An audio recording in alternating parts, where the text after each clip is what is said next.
دوست من سلام. به نظر شما افراد موفق به صورت شانسی، اتفاقی و یک شبه به موفقیت رسیدن، یا اینکه اکثر اونا از قوانین و اصول خاصی پیروی کردن و به مرور زمان موفقیتشون رو ساختن؟ افرادی رو در نظر بگیرین که اضافه وزن زیادی دارن و این اضافه وزن مشکلات و بیماری‌های زیادی رو برای اونا ایجاد کرده. یا مثلا کسایی که در زندگی عاطفی و خانوادگی دچار طلاق و جدایی شدن. یا کسانی که کسب و کاری رو راه اندازی میکنن اما بعد از مدتی ورشکسته و بدهکار میشن. آیا همه این افراد از ابتدا همین قصد رو داشتن و از نتایج زندگیشون راضی هستن؟ همونطور که میدونید پاسخ همه این سوالات منفیه. و اما دلیل این نتایج بد انتخاب‌های اشتباه کوچک، تکراری و به ظاهر بی اهمیته. انتخاب‌هایی که هر کدوم از ما در طول روز به صورت تکراری انجام میدیم، معمولاً تبدیل به عادت شدن و ما از عادت‌های غلط و ضعیف خود بیخبریم. این عادت‌ها تأثیر بسیار زیادی در شکلگیری نتایج ما میذارن. اولین گام برای پیشرفت شخصی و موفقیت در آینده اینه که از گذشته خودمون، انتخاب‌ها و نتایجی که کسب کردیم درس بگیریم و دست از مقصر دونستن دیگران برداریم. چون این کار هیچ چیزی رو تغییر نمیده.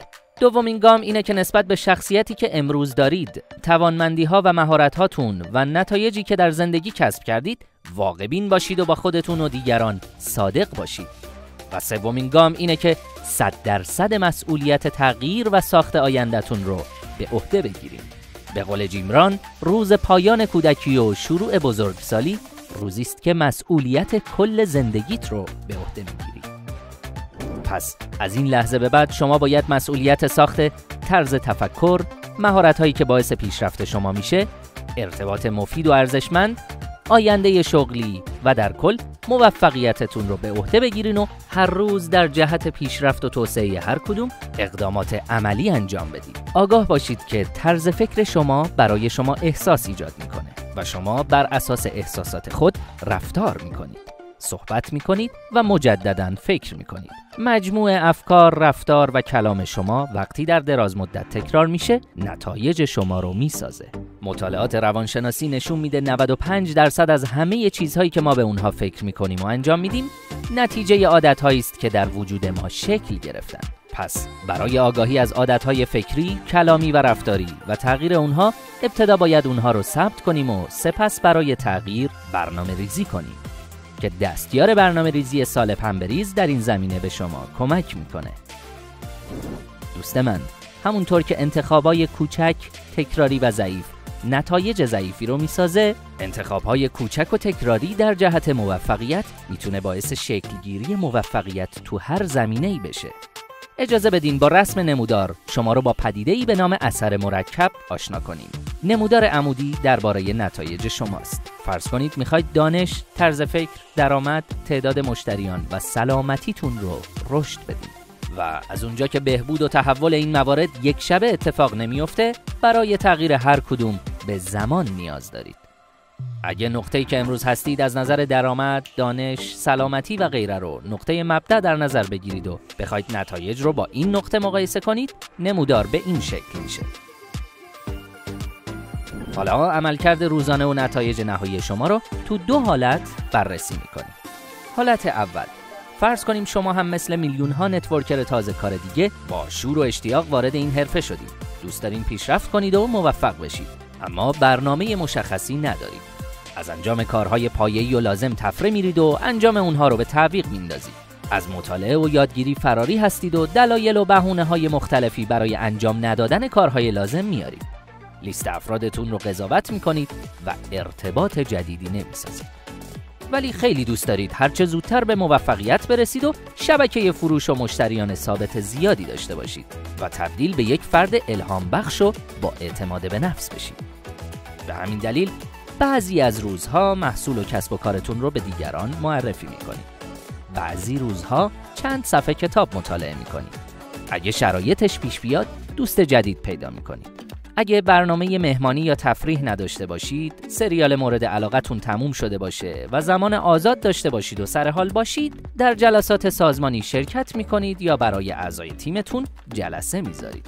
در این حالت نمودار نتایج شما در روزها و حتی ماه‌های اول به موازات جایی که شروع کردید پیش میره و در ظاهر در مسیر موفقیت هستید و مشکلی وجود نداره. و اما در حالت دوم، فرض کنیم شما با خودتون عهد می‌بندید که هدف عملکرد روزانه‌تون یا همون DMO رو که شامل فعالیت‌های روزانه از قبیل مطالعه 10 صفحه کتاب در روز، ساخت ارتباط جدید، معرفی محصول به 2 نفر، برگزاری و شرکت در 5 جلسه تکی یا گروهی برای رشد طرز فکر و یادگیری مهارت‌های لازم و توسعه شبکه فروشتون هست رو تحت هر شرایطی انجام میدید.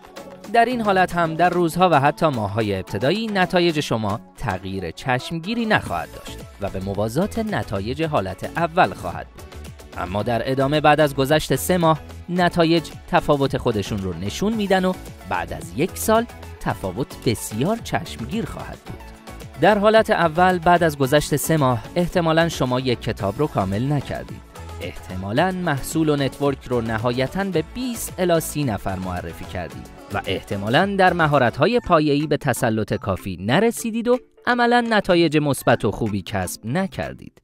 اما بعد از 3 ماه در حالت دوم 3 کتاب 300 صفحه‌ای رو مطالعه کردین، 90 دوست جدید و کاندیدا برای معرفی محصول و کارتون ایجاد کردین، 180 نفر با محصولات شما آشنا شدن و در 450 جلسه تک نفره یا گروهی مشارکت داشتید. در این حالت شما به شناخت خیلی بهتری از کسب و کارتون دست پیدا کردید.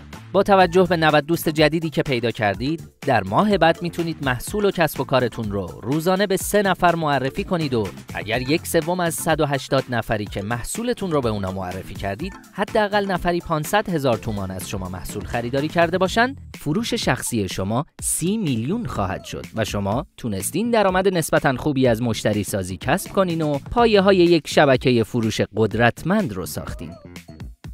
حالا اگه همین روند رو در طول 1 سال ادامه بدین، نتایج بسیار چشمگیر و عالی خواهد بود که بهتر خودتون یه حساب و کتاب کنید و تفاوت رو متوجه بشید و این تفاوت در نموداری که برای شما بیان کردیم به این شکل خواهد بود.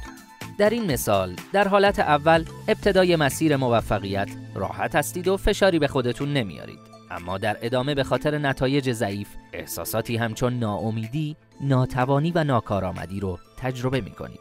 اما در حالت دوم ابتدای مسیر به خاطر داشتن تعهد و تمرکز و انجام دقیق و کامل اهداف روزانه ممکنه سخت، ناخوشایند، اضطراب‌آور و حتی کسالت‌آور باشه.